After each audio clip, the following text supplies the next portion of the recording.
Bem-vindos ao 45 Graus. Desta vez conversa sobre a China. O mote para este episódio era a política externa chinesa, mas na verdade acabámos por falar de muito mais do que isso. A política externa chinesa é provavelmente dos temas mais interessantes das relações internacionais atualmente.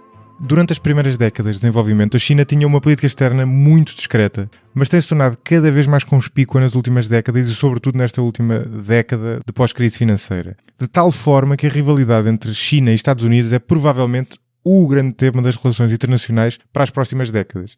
Ainda há umas semanas, por exemplo, a revista The Economist, que eles aliás chamam jornal, fazia capa precisamente com esse tema. A convidada deste episódio é então Raquel Vaz Pinto, uma das maiores especialistas em Portugal em política externa e estratégia da China. Sendo que este não é o único tema sobre o qual desenvolve investigação, debruça-se também sobre, por exemplo, a política externa dos Estados Unidos, o papel da religião nas relações internacionais e até futebol, sendo uma acérrima adepta benfiquista. Raquel Vaz Pinto é investigadora do Instituto Português de Relações Internacionais da Universidade Nova de Lisboa e foi entre 2012 e 2016 presidente da Associação Portuguesa de Ciência Política. Esta conversa foi, sem querer enviesar demasiado as vossas expectativas, uma das melhores conversas que já gravei para o podcast. A Raquel não só sabe muito sobre o tema, como o que neste formato é tão ou mais importante, mostrou-se logo desde o início muito à vontade com o formato peculiar deste programa, que é meio conversa, meio entrevista, às vezes é pesado, mas é sempre informal. E isto para não falar da enorme paciência que teve para aturar as minhas perguntas incessantes durante mais de hora e meia. E pronto, espero que gostem deste episódio. E já sabem, para apoiar o podcast, desde apenas $2, ou seja, menos de 2 euros, basta ir a patreon.com/45graus, por extenso. Podem encontrar na descrição deste episódio o link para este site, juntamente com as pessoas, eventos e livros de que fomos falando ao longo da conversa. Até à próxima. Então vá, Raquel, bem-vindo ao podcast. Vamos falar da China. Por acaso é engraçado, estava a pensar nisto. O tema relações internacionais, no sentido lato, é um dos temas que me interessam mais e, no entanto, é a primeira vez no podcast que estou a falar com alguém que é especificamente dessa área. Embora tenha falado várias vezes sobre o tema, lembro-me do episódio com o José Milhares, por exemplo, sobre a Rússia, que na prática... Com a sua barba que faz inveja ao Rasputin, não é? Exatamente. Tanto que passámos parte do tempo a falar, obviamente, da Rússia nesse contexto das relações internacionais e dentro das relações internacionais.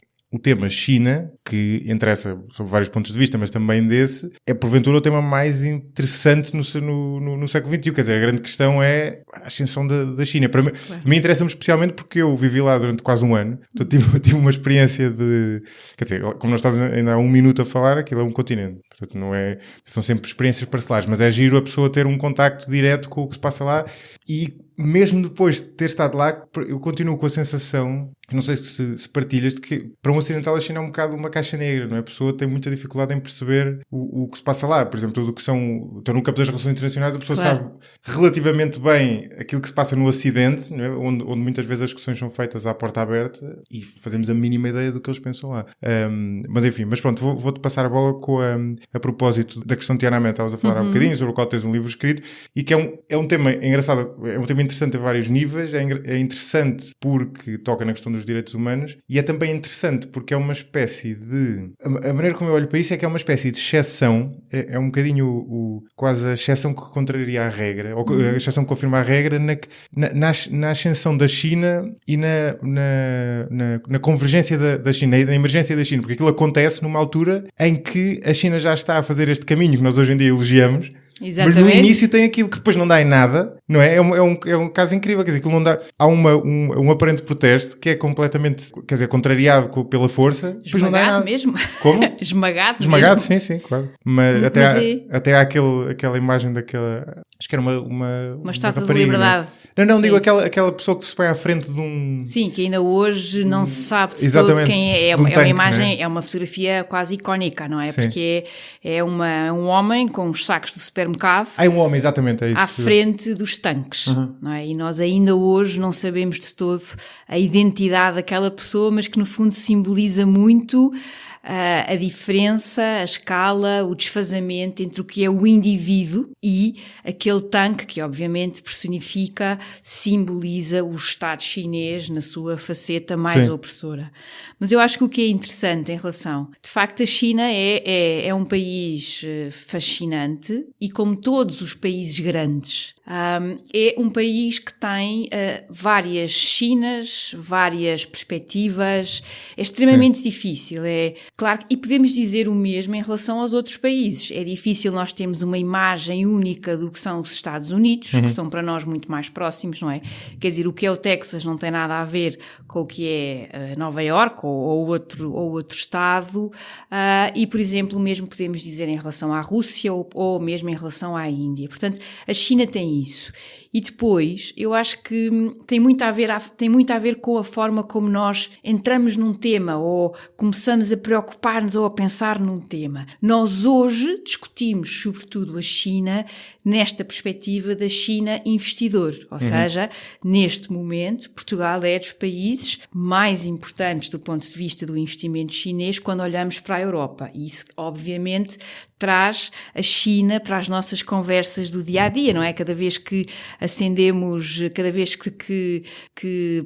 acendemos uma luz, não é? Nós estamos a contribuir para a China, pronto, entre outras coisas. Mas, para mim, eu quando comecei a pensar na China foi, obviamente, o ano de 89. Ou seja, e foi sobretudo o contraste entre aquilo que aconteceu, o tal esmagamento, o destroçar de toda aquela gente que se reuniu na praça de Tiananmen e nas ruas adjacentes e em outras cidades chinesas, e depois o contraste com o 9 de novembro, que para nós, europeus, é o dia, não é? O ano em que o muro de Berlim caiu. E esse contraste entre o falhanço / sucesso de um protesto e uma manifestação pôs muito a pensar naquele país. Portanto, eu acho que para a minha geração, a nossa primeira imagem da China, aqueles que não viviam lá ou que não estavam em Macau ou que não tinham uma outra imagem, foi esta imagem de uma China violadora dos direitos humanos, a China ditadura. Mas ao mesmo tempo, e depois claro que nós vamos crescendo, vamos evoluindo, vamos vendo as coisas de outra forma, esse segundo aspecto que tu falas é importantíssimo, porque em 89 nós nunca nos podemos esquecer que a China já leva 10 anos de avanço em matéria de abertura e de alguma reforma económica. Portanto, havia muito mais naquela China do que apenas, com umas grandes aspas, aquele rótulo de comunista. Ou seja, há um lado pragmático, um lado comercial, um lado de sobrevivência e, sobretudo, um outro aspecto que a mim me parece muito importante, e eu partilho perfeitamente dessa tua sensação de que quanto mais conhecemos, às vezes mais temos a noção de que tudo isto é muito complexo e tem muitas dimensões, de uma história absolutamente extraordinária. Não é? Eu faço sempre questão de destacar... Posso só dizer uma coisa em relação a isso? Desculpa, não queria estar a interromper, mas a história, eu quando foi sobretudo quando fui para lá, talvez tenha começado um bocadinho antes, mas foi aí que tive a grande percepção disso. Lembro-me de ficar quase escandalizado com o pouco que nós aprendemos sobre a história da China na escola quando somos miúdos. É escandaloso, quer dizer, nós temos... há essencialmente duas grandes... civilizações, quer dizer, a europeia que tem o apogeu em Roma na Idade Antiga e que tem o paralelo na China, e depois existe na Índia, obviamente existe na Mesoamérica, não sei o quê, mas a civilização chinesa não é absolutamente comparável ao Império Romano, não tem mais nem menos, quer dizer, tem menos numas coisas e mais noutras, nós não sabemos nada daquilo, é incrível, quer dizer, temos uma vaga ideia de que existia um tipo chamado Confúcio, não é? Não é? É, sem dúvida. É quase escandaloso. Eu acho que, aliás, um contraste interessante, ou não é bem um contraste, mas é exatamente nesse sentido que estás a falar, que é o Império da China é fundado em 221 a.C., não é? E desde então há toda uma história extraordinária, difícil, complexa, não é de toda uma história linear, nem por sombras, ou seja, há imensos momentos de desunião, de revolta, há duas dinastias estrangeiras, a dinastia mongol do Kublai Khan, que tanto impressionou o nosso, entre aspas, Marco Polo, e a última, que é a dinastia dos Qing, a dinastia dos Manchus, que mais uma vez é outra das imagens com que nós ficámos, não é? Aquela ideia, exatamente, aquela ideia do chinês com a trancinha, é uma ideia de um chinês, mas é um chinês Manchu, não é um chinês Han. Aliás, o século XIX é um século com muitas rebeliões e extraordinárias revoltas, e muitas vezes a revolta dos Han, ou seja, daqueles que são etnicamente chineses, ou pelo menos são a maioria da China. A China depois tem cerca de 8% de minorias, mas são 8% de 1,4 bilhões de pessoas, não é? Portanto, dizemos 92% Han, mas depois quando pensamos na população total, afinal é bastante gente. Era justamente cortar a trança, ou seja, cortar essa trança no sentido da revolta contra esta imposição manchu. Ao mesmo tempo, por exemplo, os manchus tentaram que os chineses abolirem uma prática que aos olhos manchus era horrenda, que era aquela prática das mulheres enfaixarem os pés para os pés ficarem muito pequenos e completamente deformados, que provocavam dores horrorosas. Portanto, há ali também esse elemento de alguma fusão ou de tentativa de fusão com as várias culturas. Mas eu lembro sempre isto, que é talvez as duas grandes figuras que nós, até porque têm também esse feedback no Ocidente, são Confúcio e Sun Tzu. Ambas viveram antes da fundação do Império da China. E isso dá-nos desde logo a noção clara que estamos a falar de um país ou de um território que obviamente teve muitas imagens, muitas perspectivas ao longo de uma história milenar.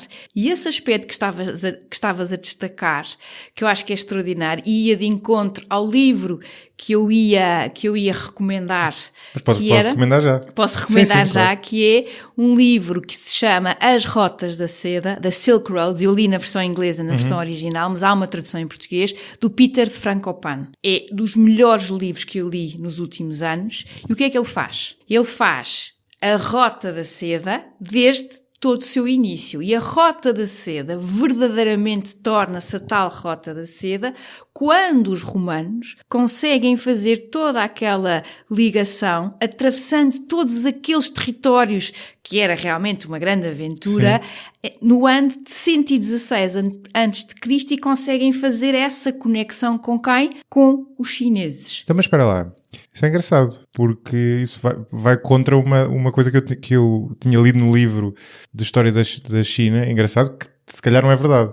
Que um dos puzzles históricos, digamos assim, é o facto de duas grandes civilizações mais ou menos coexistentes, a Roma antiga e o Império Chinês, o início do Império Chinês, terem coexistido cronologicamente, mas nunca se terem cruzado. E o que havia era... há documentos chineses que têm uma referência que se interpreta como sendo romano, já não sei qual era o nome que eles usavam, sim. E em Roma também havia uma ideia, lá está, do país que exportava a seda. Sim. Mas não havia qualquer contacto cultural, mas isso parece ir um bocadinho contra isso. Não, não é? No fundo, a grande ideia do livro, e o livro faz isso, é explicar como todo este eixo euroasiático, se quiseres, como agora está mais na moda, não é novo e, portanto, é de facto interessante como produtos chineses e ideias chinesas fizeram essa viagem através das caravanas na tal Rota da Seda e tinham um impacto no Império Romano. Claro, aliás. só que era indireto, não é? Indireto, isto é... Indireto no sentido em que passava por vários intermediários. Exatamente. Não é? A tal Rota da Seda. Exatamente. No sentido em que, e repara como, mais uma vez, e para nós vermos como... Eu, aliás, quando comecei a estudar este país, não é? A questão da história era de facto um aspecto que transformava muito todas estas perspectivas. E eu lembro-me muitas vezes pensar como é que um país, não é, aguentou 2 décadas de Mao Zedong, 2 décadas de utopia totalitária, com o grande... Eu acho que talvez os 2 melhores símbolos, mas símbolos é aqui uma palavra que tem que ter algum cuidado, são o grande salto em frente e a grande fome, não é? Que causou nós hoje temos estimativas mais ou menos conservadoras que dizem que essa grande fome causou pelo menos 45 milhões de mortos. Ou seja, uma brutalidade, é uma brutalidade. E se nós pensarmos pensarmos quantas pessoas morreram direto ou indiretamente na Segunda Guerra Mundial, quer dizer, isto, o número esmaga, não é? E depois, claro, a Revolução Cultural. E eu muitas vezes pensava no início, sobretudo por causa também da própria questão dos direitos humanos, como é que foi possível, ou seja, se aquilo era a regra ou se aquilo era a exceção. E agora, quanto mais se estuda este país, quanto mais o vou conhecendo, mais me impressiona que é justamente a resistência, ou agora outra palavra que está na moda, que eu ainda não percebi se é uma tradução ou não, que é a resiliência de um povo e de uma elite que aguentou tudo até Mao Zedong. Eu acho que essa resistência, essa resiliência é absolutamente extraordinário, porque o século XX para a população chinesa é uma tragédia até 1978, 79, com a ascensão de Deng Xiaoping. Uma dúvida que eu tenho em relação a isso, em relação justamente às elites chinesas. Digamos, a proto-conclusão a que eu tinha chegado em relação a isso era que, pelo contrário, tinha havido uma espécie de varrimento das elites, porque, em primeiro lugar, bem, a primeira grande parte das elites vai com o Chiang Kai-shek, não é? Vai para Taiwan. E depois, durante o comunismo, tudo o que eram elites que tivessem sobrado eram quase postas de parte e há quase uma emergência daquelas pessoas que tinham juntado ao Partido Comunista e que vêm com Mao Zedong. Ou seja, eu tinha exatamente a ideia contrária de que aqueles que estão na elite agora chinesa não têm nada a ver com a elite do final do Império. Não, e isso está de certa forma certo, mas há sempre elites, não é? Ok, estou a perceber. Ou seja, a ideia é, nós hoje quando olhamos para a elite do Partido Comunista da China, e porque há sempre uma elite, nós temos que olhar para eles como mandarins. O meu ponto é este, temos que olhar para eles como uma elite que, depois de Mao Zedong, tem orgulho nessa história, que vai buscar todas essas várias narrativas e repara como toda esta ambição da China no mundo vai repescar uma ideia que é aquela ideia da Rota da Seda. Ou seja, esta ideia de que, ao contrário do que se possa pensar, a China, ao longo dos séculos, esteve presente, esteve interativa. E outro aspecto importante, que eu acho que também é um dos grandes méritos deste livro do Peter Frankopan, que é mostrar como, se nós pensarmos bem na história do mundo, os anos de domínio do Ocidente são a exceção à regra. Exato, sim. Ou seja, o mundo esteve muito mais euroasiático do que propriamente centrado, sobretudo na Europa e depois com a ascensão dos Estados Unidos ocidental, não é? E isso também nos faz agora pensar porque é que com estes Estados Unidos, que nós não percebemos muito bem qual é que é a sua política externa e a sua relação com o mundo, nós temos estes outros polos que têm uma história absolutamente extraordinária nos ombros. Ou seja, muitas vezes, no fundo, a China, e aliás há um livro também muito bom do Gideon Rachman, que ele escreve, é um dos colunistas do Financial Times, que é o Easternization, e ele começa o livro com uma coisa muito simples, mas que eu acho que é muito boa para nós percebermos. No fundo, ele começa por contrastar aquilo que ele chama a visão linear da história dos Estados Unidos, não é? Sim. Ou seja, um país desde que foi formado, claro, com um século XIX complicado, que tem uma guerra civil tremenda, mas que desde então esteve sempre no auge e ainda não desceu. Ao contrário da China, que tem uma visão cíclica da sua história. Ou seja, já esteve no topo, já esteve muito mal. Aliás, os chineses fazem sempre questão de nos lembrar, agora cada vez menos porque estão muito mais assertivos, de que houve de facto um século, meados do século XIX até ao final da Segunda Guerra Mundial, um século de humilhação ocidental e nipónica, que é sempre um aspecto que é bom adicionar. Mas esta ideia de que houve um período mau e que agora a China regressa. A China não é uma potência emergente.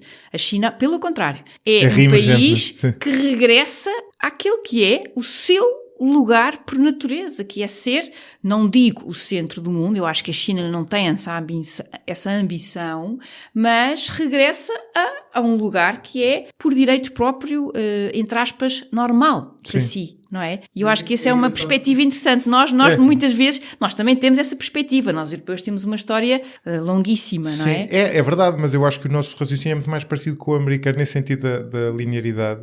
Eu já ouvi várias vezes essa referência, no fundo esta comparação entre a linearidade, ou o que lhe queiramos chamar, e esse pensamento mais circular, mais cíclico do chinês. E eu acho que é quase impossível um ocidental perceber como é que isso funciona na prática, mas há um exemplo engraçado de como isso funciona, que é, por exemplo, na historiografia deles. Eles têm muita dificuldade em reconstituir a história, porque aquilo era tudo contado. Eles não tinham provavelmente uma tradição historiográfica e, portanto, os relatores, quer dizer, quem contava a história de cada dinastia, contava sempre para encaixar num molde pré-definido cíclico, em que havia... É um bocado aquela analogia das empresas, que é um que constrói, outro que mantém, outro que desbarata, não é? Exatamente. E a história deles é toda... O início, sobretudo, é tudo contado assim. Portanto, eles depois não conseguem ir atrás. Um historiador contemporâneo tem muita dificuldade em perceber se aquilo aconteceu de facto assim, ou se o relator daquele período da história está simplesmente a fazer aquilo, entrar num molde pré-definido de circularidade, de emergência, muito bom, e depois queda, e depois por aí sucessivamente. E eles, se calhar, olham para este período deles, se calhar de uma maneira parecida com essa, não é? Que no fundo houve ali um declínio, sobretudo na última dinastia, com maus imperadores, e depois eles têm que encaixar o mau no lado bom, não é? O mau, exatamente. Tem que estar no lado bom. É sempre uma tarefa difícil, mas eu acho que Deng Xiaoping arrumou isso muito bem, que Mao Zedong deve ser sempre recordado como o homem que libertou a China e que permitiu à China reerguer-se e fundar a República Popular da China. Não é? E depois, a partir daí, é que as coisas começaram a correr menos bem. Sim, é um bocado como nós fazemos, quer dizer, passa a comparação com o Adolfo Henriques, não é? Nós, quando falamos do Adolfo Henriques, não estamos isso tornou-se particularmente ridículo naquele programa dos grandes portugueses. Nós não estamos a analisá-lo como uma pessoa contemporânea, o temos em boa conta porque ele fundou Portugal. E a história acaba aí, não vamos ver o período de vida dele a ver se... Mas eu acho que... aí faz sentido. A questão é, nesse caso faz sentido porque foi no século XII. Com o Mao Zedong faz menos sentido, mas é provavelmente o exercício que eles tentam fazer, não é? Dizer, digo eu, não é? Estou a especular, mas ele teve o grande mérito de fazer o país e a partir daí acabou. E a Revolução Cultural e o grande salto em frente... mas o que é interessante é, nunca questionando esse ponto, há cada vez mais, não é? O regresso da história, o regresso dessa China imperial. Aliás, basta olhar para Xi Jinping. Xi Jinping é um imperador, não é nada mais nem nada menos, não é? Sim. Eu queria falar sobre isso também, porque é muito diferente dos líderes anteriores, não é? Nesse aspecto, não, exatamente. Lá está, é a elite. Sim. Mas isto, peraí, eu já agora queria perguntar uma coisa em relação à elite. Não sei se alguma vez já apanhaste uma coisa relacionada com isso. Vou voltando àquele ponto que eu estava a fazer antes. Porque eu achei isso muito interessante quando lá estava, sendo que só a parte disto é o efeito de lá ter vivido. Outra parte às vezes a pessoa quando está nos sítios, o mero facto de lá estar e pensar sobre o assunto leva-nos a conclusões que podíamos ter tirado perfeitamente cá. Ou seja, não tem necessariamente a ver com inputs que tenha recolhido pela experiência lá. Mas uma sensação com que eu fico a olhar, sobretudo para a história recente da China, era exatamente aquilo que eu falava há pouco de eles terem tido quase uma eliminação, uma descontinuidade nas elites, que é uma coisa que não se nota bem. Portugal e toda a Europa do Sul é um caso paradigmático exatamente do oposto, não é? Aquele exercício, se nós fizermos um exercício de recuar séculos, vemos que há uma continuidade drástica nas elites, que de resto tem um grande problema de mobilidade social.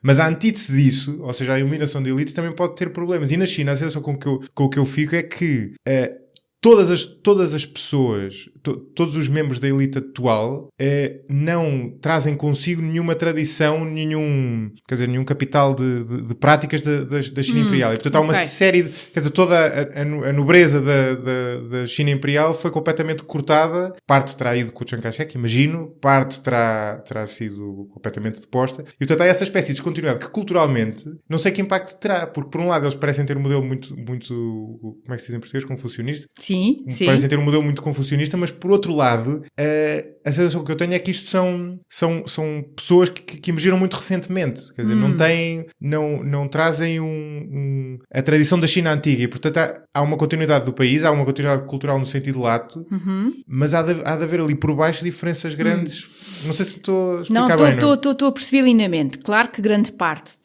da elite, ou pelo menos aquela que sobreviveu, foi com Chiang Kai-shek para a ilha de Taiwan.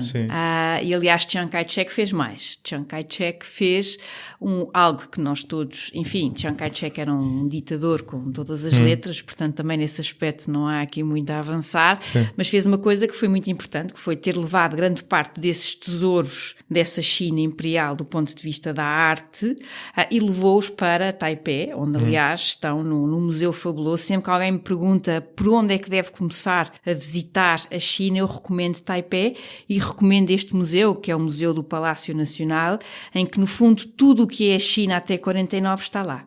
E portanto esse aspecto da cultura é importante. Agora, também é verdade, seja dita, que muita dessa elite, essa elite dos anos 30 e dos anos 40, também não era, como dizer, uma elite que já estava assim de muito boa saúde. Certo, claro, sim.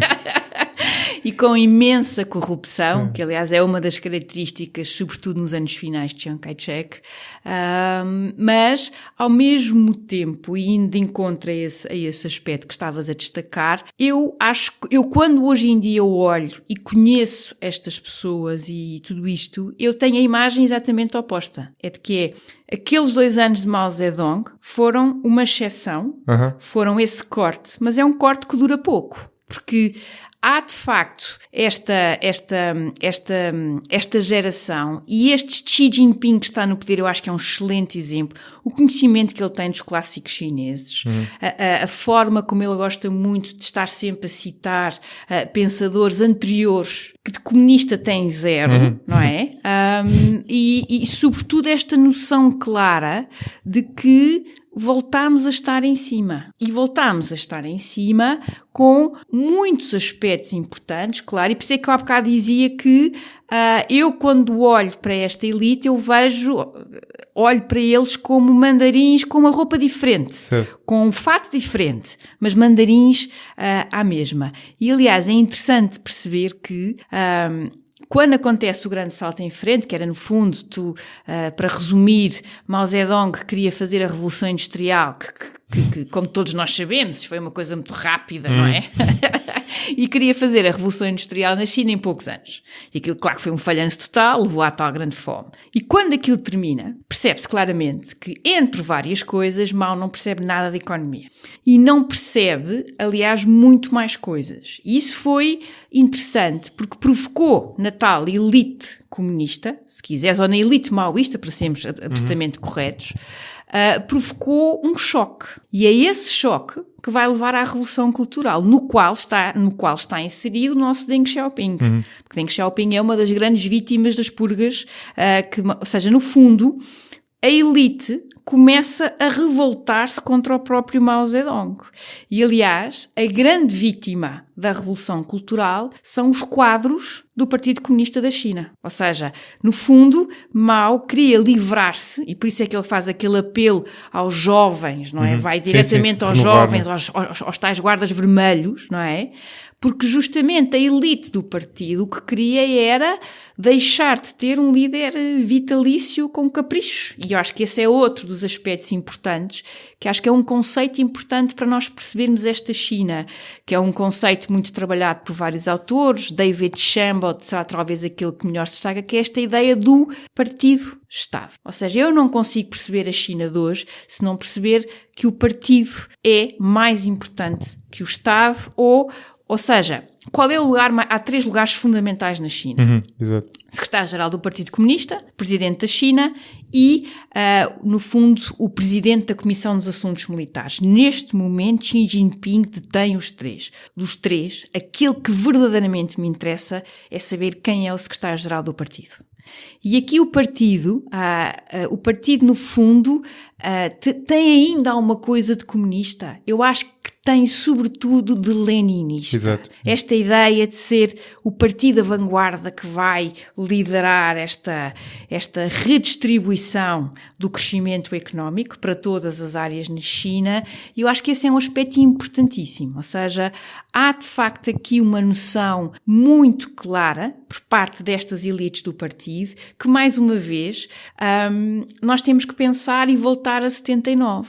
Quer dizer, Deng Xiaoping, ao contrário de Mao Zedong, não é, que só saiu da China para ir 2 vezes à União Soviética, que eu acho que não se classifica propriamente como viagens interessantes, Deng Xiaoping faz parte daquela gente que nos anos 20 fez aquela viagem absolutamente épica em condições que nós nem conseguimos imaginar e que foi para a Europa trabalhar.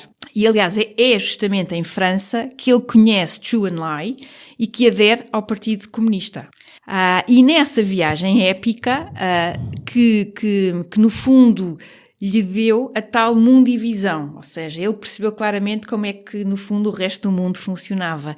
E isso depois foi importantíssimo para esses anos, e eu até gostaria de destacar uma conversa, uma reunião que ele tem com o então líder de Singapura, Lee Kuan Yew, que recebe no fundo uma tentativa de contacto por parte de Deng Xiaoping e fica um bocado meio em pânico, meio perplexo, não é? O que é que ele quer, no fundo? E, no fundo, Deng Xiaoping disse-lhe de forma clara, ouça, eu passei aqui em Singapura nos anos 20, isto era um pântano, não é? Ele não diz assim. Certo. E agora, Singapura é esta cidade-estado absolutamente extraordinária. E eu quero perceber como é que você fez isto. E é muito interessante, ou seja, nós vermos a tal abertura, o pragmatismo. Sim. Aliás, era uma das alcunhas do Deng Xiaoping. Era a história do gato, não é? Exatamente. Porque depois ele, ao mesmo tempo, tinha que ter muito cuidado com a tal facção no próprio partido que ainda via Mao como aquela referência. Por isso é que ele usa aquele aforismo, não interessa se o gato é preto ou branco, desde que apanhe os ratos. E nós trocamos e dizemos, não interessa se a economia é capitalista ou socialista, o que ela tem é que funcionar.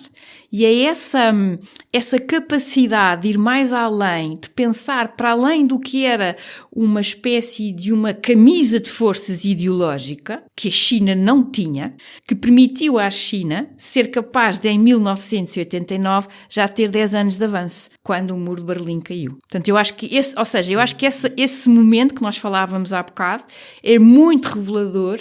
Aliás, um jornalista que escreve muito bem sobre a China, Richard McGregor, cunhou esta expressão que eu adoro. Há muitas, mas esta eu acho que é ótima. Leninismo de mercado. Eu acho que apanha bem a faceta centralizadora e, ao mesmo tempo, esta faceta pragmática. A China tem conseguido ter o melhor dos 2 mundos, pelo menos até agora. Sim, e eles conseguem, o que é incrível no massacre de Tiananmen é que eles conseguem passar uma provação dessas, ultrapassá-la e, quer dizer, neste momento passaram quase 30 anos e é um episódio que se ele não tivesse tido tanta repercussão no Ocidente e se não tivesse sido o único, praticamente nós não falávamos daquilo, porque aquilo foi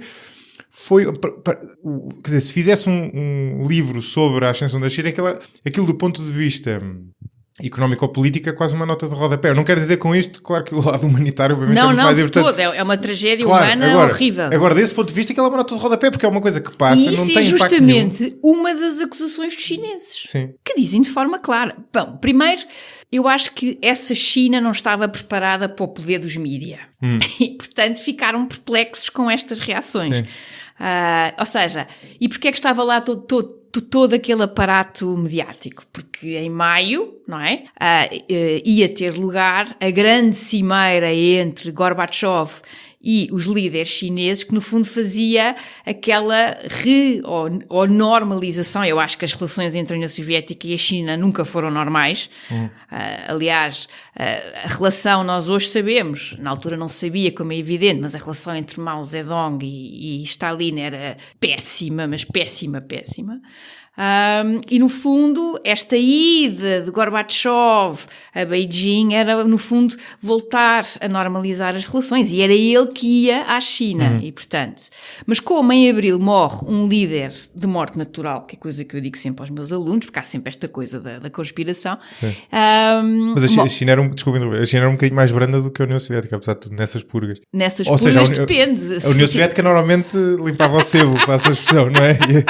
Eu honestamente, estamos a discutir a escala dos horrores. Sim. Eu não vejo grande diferença entre Stalin e Mao Zedong. Eu acho que talvez os chineses, não posso dizer os chineses, Mao Zedong talvez tivesse uma maior preocupação com aquilo a que nós chamaríamos, de forma direta ao assunto, a lavagem cerebral. Ou seja, o reformar, o obrigar, o quebrar o indivíduo, não é? Stalin provavelmente fuzilaria imediatamente, sem grandes preocupações. Portanto, esse é um aspecto que não deve ser de todo descontextualizado. Mas a partir de Deng Xiaoping, essas purgas são feitas, ou seja, as purgas internas, ou seja, os dissidentes dentro do próprio partido não têm o mesmo destino que acontecem com Mao Zedong. Ou seja, mas por outro lado, a máquina repressiva continuou de forma... Aliás, nós vemos isso.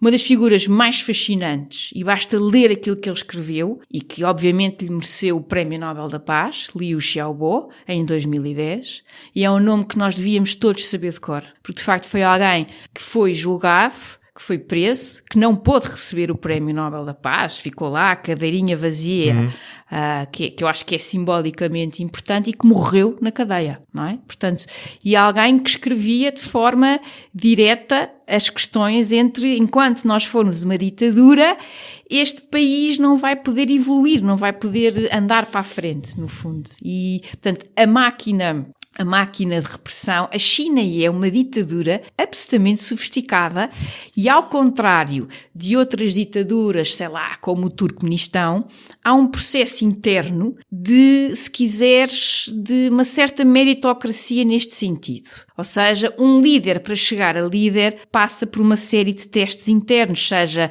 governar províncias muito complicadas, com aspas, como diria Beijing, sei lá, Tibete, Xinjiang, não é? Que são geralmente sítios por razões óbvias, aliás, de direitos humanos gravíssimos, de violações de direitos humanos gravíssimos, que são duas províncias que os Han gostam muito de ter muito controlado, mas por outro lado, ou depois passarem por províncias mais ricas, onde também há mais potencial de corrupção. Portanto, há aqui uma espécie de um tirocínio que eles vão fazendo, não é? Exatamente, há uma espécie de um caminho, há uns que vão falhando nos testes e depois, claro, as redes, as networks, como nós diríamos, que vamos montando, também são muito importantes. E, portanto, é totalmente diferente. Aliás, eu acho que basta atravessar a fronteira para a Coreia do Norte. Para a ditadura chinesa é impensável que haja uma ditadura hereditária, não é? Que é aquela coisa absolutamente entre o sinistro e o estranho, que é aquela dinastia Kim na Coreia do Norte. Não é? Mas esse é um dos pontos engraçados que eu gostava de falar.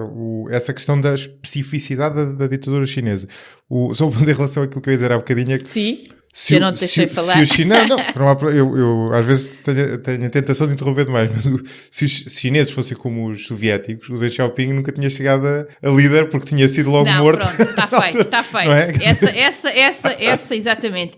Mas isso é exatamente uma das imagens que eu gostava de deixar aqui, que é uma China tem um Deng Xiaoping porque essa China precisava de Deng Xiaoping, completamente ao contrário da União Soviética, não é? Que ossificou, não é? Se nós pensarmos que nos anos 70, ou pelo menos na parte final dos anos 70, os chineses começam com Deng Xiaoping e os soviéticos ainda têm Brezhnev, não é? E depois ainda vão ter ali Andropov, Chernenko e depois finalmente lá vem o Gorbachev, que tentou reformar o que não era de todo reformável, não é? Portanto, mas é interessante porque mesmo em relação para a liderança chinesa, 89 a 91 foram anos horrorosos, não é? E voltando àquela questão do poder mediático, ou seja, todos aqueles jornalistas estavam na Praça Tiananmen para cobrir essa cimeira extraordinária. E como morre Hu Yaobang, que era um líder, foi um dos primeiros delfins escolhidos por Deng Xiaoping, mas depois ele tinha uma perspectiva de que as reformas tinham que ser muito mais abrangentes e muito mais rápidas, e portanto houve ali algum desconforto e ele no fundo é colocado numa prateleira dourada, que é outra grande diferença. Deng Xiaoping, se fosse Mao Zedong, tínhamos arranjado aqui um assassínio ou coisa assim, ele é colocado. E era um líder extraordinariamente popular. E, portanto, quando ele morre em meados de abril, os estudantes e muita gente começam-se a reunir na praça para, no fundo, pedir ao Estado, ao partido, que faça umas exéquias fúnebres como ele merece. E aquilo depois vai ganhando aquela vaga e depois vai avançando. E, claro, a liderança chinesa passa a maior das vergonhas, porque não pode todo fazer nada assim de grande pompa em circunstância, porque a praça está tudo tomado, está gente por todo lado, e, portanto, tudo aquilo é muito estranho assim, e os jornalistas, claro que percebem que muito mais interessante do que o aperto de mão é, obviamente, aquilo que está a acontecer na praça. Para a China foi um acordar violento, para a China não, lá está, para a liderança chinesa, para o poder da imagem. E como tu dizias, e bem, uma das acusações da liderança, a primeira tentação foi negar, era impossível negar aquilo, não é? E depois foi a diferença entre... Quando nós começámos a reaproximação com os Estados Unidos em 71, 72, estávamos no meio da Revolução Cultural e vocês não disseram nada. Agora, em 89, acontece, como eles chamam, este incidente. Sim.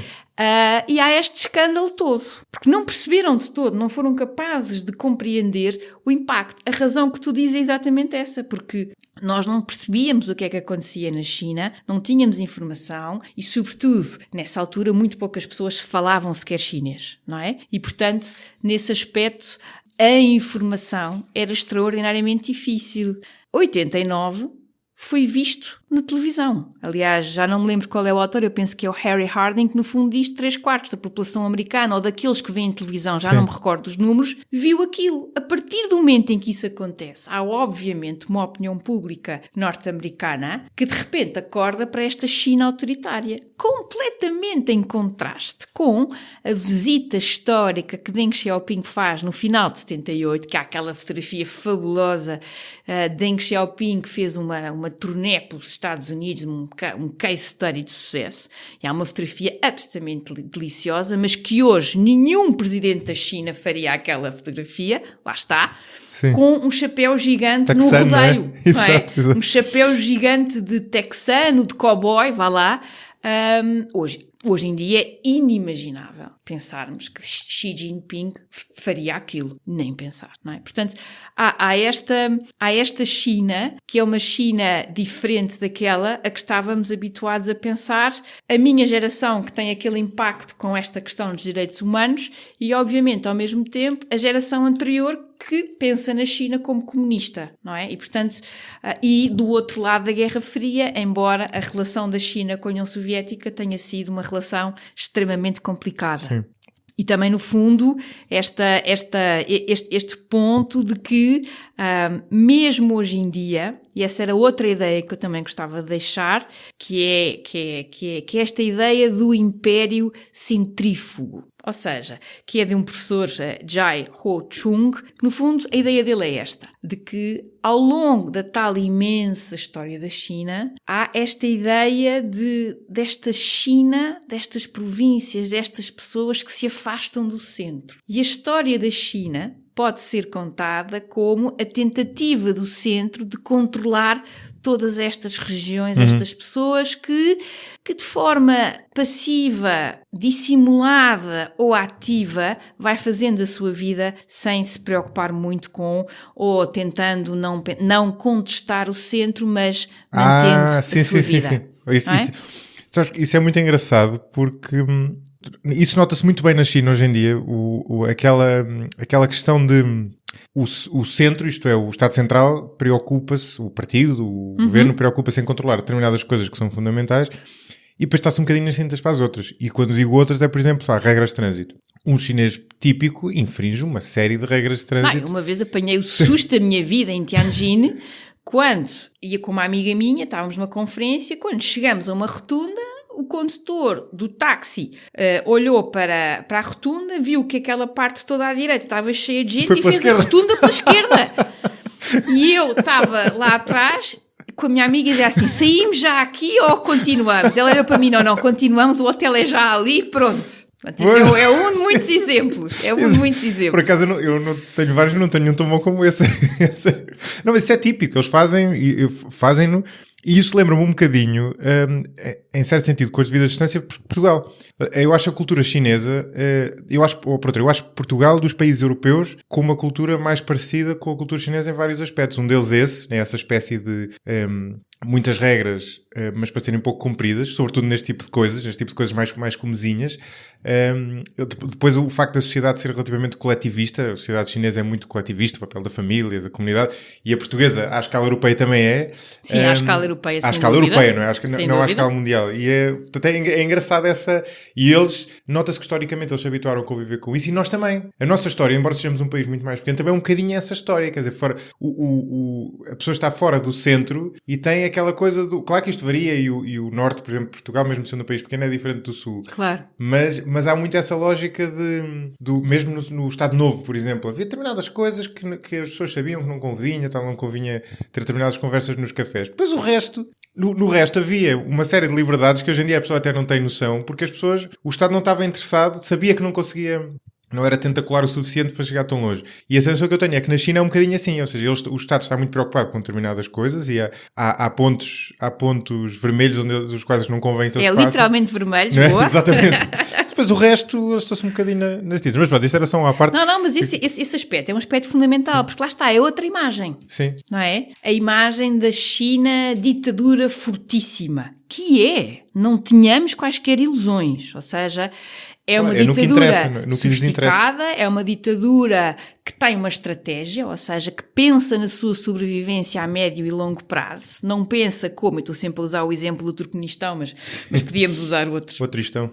Exatamente, mas que vê isso e, portanto, tem imensos recursos financeiros que utiliza para quê? Para o controle da internet, para a tecnologia de controle das redes sociais, que obviamente não são as redes sociais nossas ou daqui, mas que são cópias, não posso dizer cópias, que são alternativas chinesas, vá lá, sim. Pronto. E depois há toda uma série de piadas, não é? A grande muralha da Great Firewall of China, essas piadas todas, pronto. Mas isso, no fundo, mostra como a grande preocupação do centro, porque lá está, há uma consciência da história. E as revoltas ao longo da história da China são tremendas. Há períodos de desunião, há períodos em que aquele sul costeiro, diferente, cosmopolita, aberto, onde, aliás, começam as zonas económicas especiais. Exato. Em 78, 79, não tem nada a ver com aquele norte mais fechado, até em alguns aspectos um bocadinho virado para dentro, não é? Ou seja, psicologicamente, não é? Não tem nada a ver com Guangdong, com Cantão ou outras províncias mais costeiras.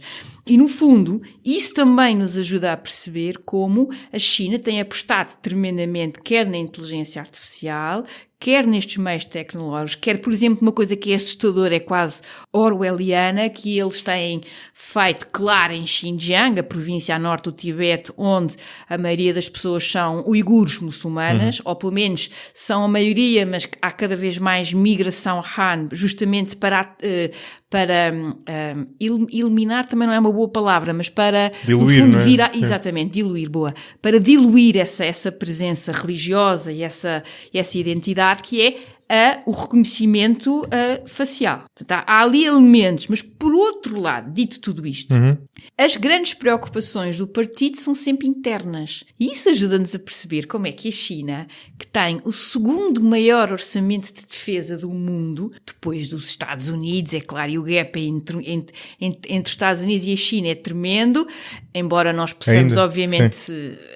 Deve haver muita coisa que não se consegue, no fundo, saber em relação, sobretudo, àquelas indústrias de defesa de ponta da China, mas a China gasta mais no orçamento de segurança interna do que gasta com o seu orçamento de defesa. Isso diz-nos tudo sobre quais são as prioridades do governo. Ou seja, controlar essa China, mas ao mesmo tempo que há esta China que se revolta, esta China que protesta. As três maiores razões que levam as pessoas a protestar nas ruas, e há centenas de protestos nas ruas, são falta de terra arável, que é um problema gravíssimo da China, ou seja, tem 1,4 bilhões de pessoas e tem muito pouco terra arável, e por isso é que também nos ajuda a perceber porque é que a China compra tanta terra em outros países. A questão da segurança alimentar é importante. Em segundo lugar, as questões relacionadas com o ambiente, ou seja, o crescimento desenfreado poluiu muito, há problemas cardiorrespiratórios, toda uma série de doenças, a questão da água potável, que é outro drama. Sim. E a terceira razão são razões laborais. Portanto, há de facto estas duas imagens. Eu, aliás, estou neste momento, é um dos meus projetos com o meu colega e amigo Luís Má, estamos justamente a escrever e a trabalhar sobre estas várias imagens de um país que fascina, que quando falamos de direitos humanos que nos repele, não é?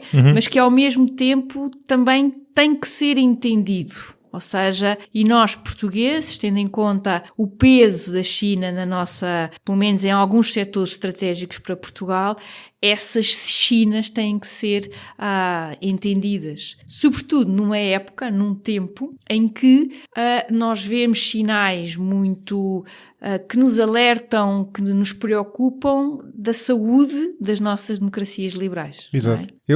Este tema é dos temas mais fascinantes que existem e agora apetecia-me ficar a falar de algumas coisas da história, mas se fizer isso depois não falo de outras que queria falar também. E portanto vou avançar, salvo seja, vou dar um passo em frente, como desde diria não seja um grande salto em Exato, frente. desde não seja um salto.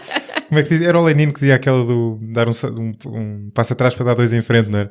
Dar um passo em frente para continuar a falar daquilo que falámos há pouco, da questão do regime, porque, e isso depois faz-nos a ponte para a questão da democracia ou da ausência dela, ou seja, do futuro desse regime. Porque realmente o regime chinês tem uma peculiaridade, porque é uma ditadura, mas é muito mais do que isso, sobretudo desde o Deng Xiaoping. O que o Mao tinha feito era, de certa forma, esvaziar as elites, lá está, que é uma coisa típica do líder despótico, não é? Que é tentar agarrar-se ao poder, parece o líder no clube de futebol de que tu não eras fã, que fez agora, que também tentou uma estratégia semelhante recentemente, porque...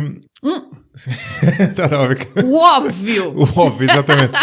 Sim, é uma estratégia semelhante, é uma estratégia típica, e o Deng Xiaoping faz uma coisa muito curiosa numa ditadura, ou seja, ele ter essa visão é parecido com o como é que se chama o de Singapura, ainda há bocadinho falar, com o Lee Kuan Yew, é muito parecido com ele, embora Singapura seja um bocadinho mais, seja tecnicamente uma democracia, mas depois na prática está mais perto de É uma democracia iliberal. Iliberal, exatamente. Como é que era? Eu vi no outro dia a Guided Democracy, não é? Há muitas formas de dizer isto de maneira eufemística, não é? Exatamente. E ele tem esse golpe de asa grande a vários níveis, mas sobretudo tem o golpe de asa institucional que é realmente admirável, sobretudo porque não havia propriamente incentivos para o fazer, ao institucionalizar aquela questão do limite dos mandatos, sendo certo que o cargo de Presidente da República, de Presidente do país, nem é o mais importante até era o Presidente do partido, mas eles estão ligados, quer dizer, aquilo acaba por estar ligado, e ele institucionaliza essa questão de haver um limite de mandatos e torna institucionalizado aquilo que tu falavas há pouco, por um lado uma rotação no cargo, que é essencial e que é uma característica que costuma existir justamente nas democracias, e sem abrir nunca o regime, portanto ele nunca o torna democrático, mas recupera aquela tradição das burocracias no bom sentido que a China historicamente tinha. A China foi provavelmente o primeiro país a ter um Estado centralizado, eficaz, quer dizer, de formação de funcionários públicos. Funcionários públicos, exatamente. Aliás, o Confúcio era isso, não era? De admissão e que eram promovidos pelo mérito nesses exames de admissão. Portanto, muito à frente do que nós tínhamos, ainda nós éramos completamente feudais, e eles já tinham esse sistema, e ele consegue recuperar isso, e no fundo consegue fazer, sem nunca abrir mão do poder do partido. Não era um democrata, vamos para o ponto final. E aliás, o Tiananmen mostra isso bem, mas ele consegue, mantendo esse Estado comandado, dar uma vitalidade àquele regime que, gosta ou não se goste, é o que está por trás dos últimos 35 anos de convergência, não é? Claro. E isso é, como é que, quer dizer, daquilo que tu has estudado o assunto, como é que aquilo surge? Quer dizer, como é que isto é tão diferente do que costuma acontecer em todas as ditaduras, que é muito mais um caso parecido com o caso norte-coreano, por exemplo, para usar é caricatural, mas normalmente estão muito mais próximos disso, quer dizer, mesmo o nosso exemplo está muito, o Salazar fica até ao fim, na prática, ou seja, não há sequer uma transição, e depois Marcelo Caetano tenta ali no início fazer qualquer coisa, mas depois na prática rapidamente perde eu acho que a vontade ou a possibilidade de o fazer, e o regime cai, não é? Sim, não, sem dúvida. Eu acho que esse é dos aspectos que mais uma vez gostava de destacar. A questão dos direitos humanos, e Deng Xiaoping era tudo menos um democrata. Sim. E que isto fique bem claro nesta nossa conversa. Sim, mas há esse aspecto, há esse aspecto muito interessante, porque que aliás causava imensos problemas de protocolo, porque Deng Xiaoping nunca assumiu e não quis assumir os lugares tradicionais de Estado. E, portanto, iria uma comitiva, imagina, a um país qualquer, e ele iria em 6º ou 7º, e toda a gente sabia que aquele é que era o homem forte da China. E, portanto, eu acho que Deng Xiaoping, como tantos outros que viveram aqueles anos 20, que viram como, de facto, havia a capacidade e a vontade de melhorar a vida dos chineses, que esse é um aspecto aqui fundamental, até pela própria sobrevivência do partido. Ou seja, no fundo, Deng Xiaoping, com a sua visão mais viajada, com mais noção do que estava lá fora, e também porque a elite o sentiu, não é? No fundo, o que tentou fazer foi continuar no poder, fazendo todas aquelas reformas que achou que tinha que fazer. Agora, concordo contigo, é muito raro nós encontrarmos, aliás, um líder que faz tudo isto, low profile, Exato. Não quer assumir essa linha da frente e que, no fundo, ele preferiu apostar no coletivo em detrimento do líder. O tal líder, no fundo, ele tinha perfeita consciência que se viesse outro Mao Zedong, a China provavelmente teria o mesmo destino da União Soviética, implodia, desfazia-se, não é? Eu acho que nesse aspecto ele foi extraordinariamente... teve essa visão acoplada à questão económica da abertura, no fundo ter o melhor dos dois mundos, que é aquilo que verdadeiramente nos deixa perplexos, não é? Porque a China, sendo um país ditatorial, e uma ditadura fortíssima, por outro lado, é um país que tem conseguido as tais taxas de crescimento que deixam muitos países em vias de desenvolvimento muito invejosos, e que agora está justamente a fazer ou a tentar fazer um processo importante, que é de deixar de apostar tanto em ser a fábrica do mundo com salários baixos e começar a desenvolver o seu mercado e o mercado de consumidores e com tudo aquilo que depois vem associado a isso. Por outro lado, nós há décadas, há anos que se ouve muito dizer que a China vai abrir, a China vai se reformar. E, no entanto, que a facto é que a China não tem feito esse caminho. Houve algumas experiências na província de Canton, de Guangdong, mas que, pelo menos pela atual composição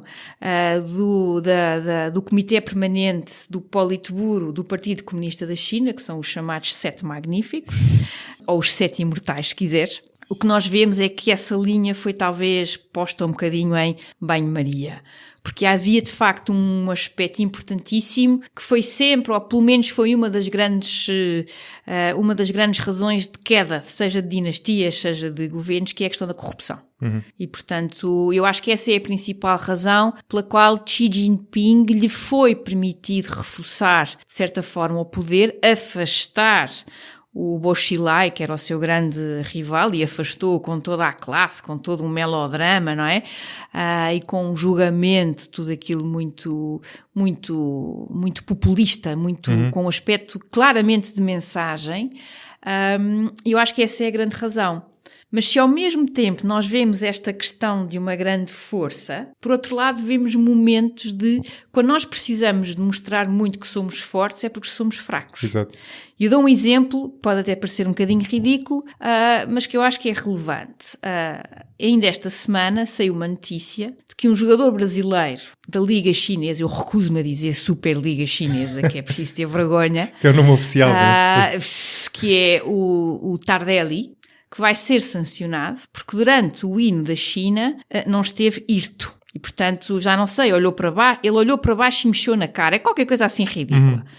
E que, portanto, vai ser objeto de uma suspensão ou de seja lá o que for. Isto mostra-nos também como, por detrás de toda esta força, há, ao mesmo tempo, quase uma obsessão, uma paranoia com qualquer sinal de dissidência. E isso, para mim, é muito mais um sinal, uma demonstração, se quiseres, dessa fraqueza do que propriamente da força. E, portanto, se é verdade que Xi Jinping tem reforçado muito o seu poder do ponto de vista formal, como tu destacavas, e bem, também a própria questão da reformulação, a tal idade de reforma, de sair dos cargos, e depois foi buscar para seu vice-presidente aquele que foi no mandato anterior o chamado, eu não gosto de dizer o czar da corrupção, porque os chineses certamente não gostariam desta conversa, porque czar implicaria outro país, o imperador, mas que é o Wang Qishan, não é? No fundo, uma figura que era o seu braço direito e que ele foi buscar para vice-presidente. Portanto, eu acho que ali mesmo em toda aquela parafernália, aquela pompa em circunstância, aquela imagem de imperador, eu acho que também há muita noção do próprio partido de que era preciso reformar e de que era preciso limpar, fazer a tal purga, não é? Mas é que há uma coexistência entre duas coisas que parecem mais ou menos de sinal contrário. Não é? Por um lado, a preocupação com debelar o problema da corrupção. Que pode ter várias causas, mas à partida a interpretação que a pessoa faz é que ele percebe que aquilo era um impedimento, no mínimo, ao desenvolvimento económico e no máximo à sustentabilidade do regime. Exatamente. Pronto. Isso é no fundo, não é uma forma de abertura, mas é uma forma de melhoria institucional do sistema. E depois, por outro lado, há uma coisa que vai quase ao arrepio disso, que é essa questão da eliminação do limite aos mandatos e, portanto, tornar-se um ditador menos sancionável ainda do que era antes, ou seja, muito mais independente, com muito mais autonomia, liberdade de ação e, portanto, no fundo, o primeiro, não digo que sugira um caminho no sentido da democracia, mas pelo menos sugere um caminho no sentido de melhorar o sistema do ponto de vista do cidadão, enquanto o segundo, a prazo, é exatamente o contrário e, sobretudo, é completamente contrário àquilo que estavas a falar há pouco, de que a pessoa está farta de ouvir há anos de que será que é desta que a China se torna uma democracia e que era uma coisa que no início a pessoa dizia, bom e tal, mas eu lembro-me de usar esse argumento, mas a China, se virmos bem, a China lá está, tem como é que é? 1.4 de habitantes, e se a pessoa fizer o PIB per capita, mesmo em paridades de poder de compra, ou seja, mesmo em termos do que cada cidadão consegue comprar, eles então há muito abaixo. Hoje em dia já não estão tão abaixo assim, hoje em dia eles estão ao nível do Brasil e estão já acima, eu apanhei isto no outro dia, achei muito engraçado, eles estão acima, o PIB per capita, ou seja, o poder de compra do chinês médio já está acima do poder de compra do sul-coreano médio quando a Coreia do Sul se tornou uma democracia. Ou seja, este argumento já não colhe completamente. Não é? Há algo mais ali, não é simplesmente falta de desenvolvimento económico. Já começa a ser muito difícil fazer o argumento de que aquela tese de que capitalismo ou a economia de mercado e democracia andavam de mãos dadas. Exatamente. Não está a ser contrariada por este caso, porque... Eu acho que nós só vamos poder verdadeiramente responder essa pergunta no final do segundo mandato de Xi Jinping. Ou seja, e acho que nos próximos anos nós temos de estar muito atentos e perceber, sobretudo, no fundo vai ser interessante ver este segundo mandato, como é que ele vai pôr isto em prática e, sobretudo, as pessoas próximas de si. Mas aí também entra outro fator interessante, que é quer a relação com a própria União Europeia, quer a relação com a administração de Trump dos Estados Unidos. Ou seja, há aqui fatores importantes em que, claro que obviamente não dependem da China. Aliás, nós estávamos a falar um bocadinho sobre isso antes de começarmos aqui a nossa gravação, que é Graham Allison escreveu um livro chamado Armadilha de Tucídides, ou seja, indo buscar o grande Tucídides. Eu, se estivéssemos ao vivo e a cor, estava neste momento a fazer uma vénia, porque Tucídides é o clássico para quem trabalha relações internacionais. É o que eu estava a dizer ainda é off, não é? Quer dizer, é o Adam Smith das relações pelo menos da escola realista, não é? Lá está, eu acho que há mais do que só o realismo em Tucídides, mas a coisa extraordinária de um clássico, não só é o de aguentar estes mais de 2000 anos, e estamos aqui nós a ler este texto, é de ter tantas leituras, não é? E no fundo, Graham Allison o que diz é, esta armadilha de Tucídides é muito fácil de explicar. Uma potência hegemónica olha para outra que está a começar a ascender, que tem ou não a possibilidade de ameaçar essa sua potência hegemónica e, portanto, antes que ela chegue lá no fundo, em condições de disputar essa liderança, entra em guerra. E no fundo foi isso que levou à Guerra do Peloponeso e à história que o Tucídides nos deixou, como ele diria, e citando, como um legado para todo o sempre, não é?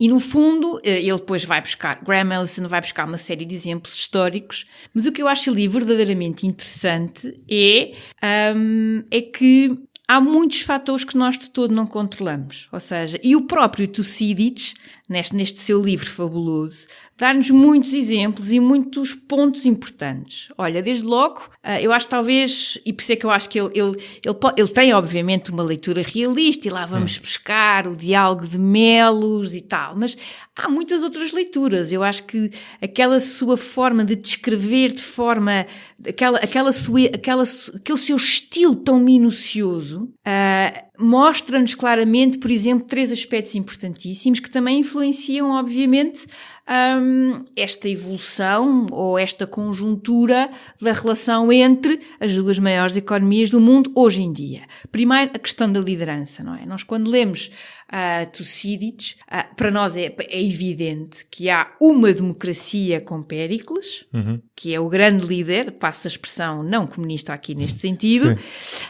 Grande líder sem hífen, né? Exatamente. E depois a democracia ateniense com figuras claramente inferiores, tais como seja Cleon, seja sobretudo Nícias, seja sobretudo Alcibíades, não é? Portanto, a questão da liderança, a importância da liderança e como, seja em democracia, seja em oligarquia, que é o caso de Esparta aqui, a questão da liderança é absolutamente fundamental, não é? Portanto, há desde logo aqui um aspecto importante para a tal guerra que pode ou não ser inevitável. Depois, um segundo aspecto, que é as características internas de cada sociedade, ou seja, o modo como nós nos organizamos tem muita influência depois na própria condução da política externa, como nós ainda agora falávamos, não é? A China dará sempre primazia às questões internas, porque delas depende o seu monopólio do poder político, não é? Ou seja, questões como a taxa ou o desemprego, questões como a saúde, questões como, agora, depois do crescimento desenfreado, o ambiente. Ou seja, questões que claramente estão associadas à nossa qualidade de vida e que também a uma população, não diria reivindicativa, mas que em relação a esses aspectos está extraordinariamente atenta, não é? E depois um outro aspecto que Tucídides também nos deixa, entre 3.000 outros, e podia ser outro programa e podíamos falar só de Tucídides. Eu sou claramente uma croma de Tucídides e de todos os gregos antigos e os romanos, sou completamente fascinada, admito, não há nada a fazer, que é a desumanização da guerra e aquilo que nós damos como adquirido, que neste caso aqui é sobretudo o quê? A tal democracia de Péricles, não é nada adquirido. E, portanto, à medida que a tensão, que o conflito, neste caso, a guerra vai avançando, nós vamos-nos desumanizando. Ou seja, a primeira decisão de massacre é muito discutida e depois até é revertida, mas à medida que a guerra avança, não é? Deixa de haver quaisquer importância, deixa de haver qualquer relevância em relação ao sofrimento do outro. A própria religião, que era importantíssima para os gregos, uma religião politeísta com vários deuses, deixa de ser um freio, deixa de ser um limite e, portanto, aquela sua forma muito analítica de escrever, que é absolutamente... Eu cada vez que leio Tucídides, eu descubro sempre qualquer coisa que não vi bem e que não dei bem atenção. E eu fico sempre fascinada com um livro que tem mais de 2.000 anos e que aqui está para nos dar, aliás, grandes lições ou questões importantes. Voltando aos Estados Unidos e à China, eu acho que há aqui muitos fatores que podem tornar esta guerra evitável, ou esta tensão evitável, não é? E estes 3 eu acho que são exatamente 3 destes aspectos fundamentais. Agora, também há a sorte ou o azar, não é? No caso da Guerra do Peloponeso é a peste que trama Atenas num primeiro momento e depois leva, aliás, à morte do próprio Péricles, não é? Mas é aqui fatores que não são controláveis. e se um dia a sociedade taiwanesa decide declarar a independência? Sim, aí há não é? Esse é o problema clássico, grande ponto. Este é um grande ponto. E este é um assunto que depende diretamente do presidente. Nenhum presidente da China alguma vez quererá ficar na história, presidente / secretário-geral, como aquele que não respondeu de forma forte, aquele que perdeu a última província que falta reunir, que falta voltar para, na perspectiva, claro, de Beijing, que falta voltar à China, voltar a casa, exatamente. É engraçado porque esse argumento, esse exemplo, eu ouvi ser dado por outro tipo que tu deves conhecer, eu não conhecia, o John Mearsheimer, que é o outro dos grandes. Que é uma personagem, pelo menos parece ser, há uma aula dele do mal, ou palestra, whatever, no YouTube, até já tem alguns anos, mas podia ser de ontem, porque Gathering Storm. Talvez. Que ele, no fundo, o que diz é, ouçam, há aqui uma tempestade que se está a juntar. E essa tempestade é a guerra entre a China e os Estados Unidos. Sim. Ou seja, a tese é exatamente a mesma, é a mesma do Graham Allison, só que descrita de maneira diferente e depois há vários argumentos contra, no fundo, esta inevitabilidade. Ele não diz que há uma inevitabilidade da guerra, porque o modelo dele é parcial, como qualquer modelo nas ciências sociais. O que ele diz é que, de acordo com o modelo dele, que ele acha que é o que explica melhor, o resultado seria guerra. E há vários argumentos contra. Pessoalmente, a minha posição é a contrária, ou seja, eu acho que há mais argumentos contra a possibilidade de haver guerra do que a favor, embora seja muito interessante, quer dizer, intelectualmente, não é nada interessante na prática, mas é intelectualmente interessante discutir os argumentos a favor dessa probabilidade, e um dos argumentos que muitas vezes são dados contra, é o argumento mais óbvio, é o argumento económico da interdependência, não é? Da interdependência brutal que existe entre a China e os Estados Unidos, e o exemplo que ele levanta, ele dá dois exemplos. Um é Taiwan, é dizer, sim senhor, mas imaginem que, isso que estavas a dizer, imaginem que Taiwan, é evidente que a China ia reagir independentemente do que estava em jogo. Isso é 100% seguro. Exatamente, esse é seguro, esse nem sequer se põe em questão. E depois, por exemplo, embora não seja diretamente comparável, mas reconheço que é um bom argumento, a Primeira Guerra Mundial eclode numa altura em que já havia uma integração comercial gigante. Né? Esse, aliás, é um dos grandes temas que ele trabalha muito ao longo da sua vida, é dizer que, no fundo, ouçam, é tudo racional, faz todo sentido. Ambos os países, a economia mundial tem imenso a perder com um conflito desta escala. Todos nós, não é? Mas às vezes, ou aliás até muitas vezes, algumas decisões que são tomadas, elas não são tomadas racionalmente. Taiwan não é um assunto racional para a liderança chinesa, não é? Não é de todo. É o final e, sobretudo, num país que, lá está, para preencher o vazio da ideologia... Ou seja, já ninguém justifica ideologicamente o Partido Comunista da China, há uma educação patriótica. Claro, tem que entrar outros mitos, aquilo que o Harari fala. Regressamos à pátria, regressamos ao século da humilhação. Taiwan é, se quiseres, de todos, aquele que mais lembra de forma mais dura aos chineses a humilhação. Porquê? Porque Taiwan resultou do primeiro tratado desigual imposto em 1895, não pelos malandros dos ocidentais, mas pelos japoneses. Que para os chineses foi a mesma coisa que o seu mundo ter virado totalmente do avesso. E, portanto, Taiwan vai ser uma colónia japonesa de 1895 a 1945. E, portanto, se quiseres, aquele espinho cravado nesta narrativa da República Popular da China. Porque Taiwan não era verdadeiramente relevante. Ele só se torna relevante, evidentemente, em 1949. Quando, justamente, Chiang Kai-shek pega nos tesouros e no que resta da sua elite e das suas tropas, massacra uma série de pobres coitados que viviam na ilha de Taiwan e que não acharam especialmente graça receber aquela gente toda. E governou de forma ditatorial Taiwan, que ele considerava ser a China verdadeira, não é? Até à sua morte. Portanto, nesse aspecto há ali uma certa parecência com Mao Zedong.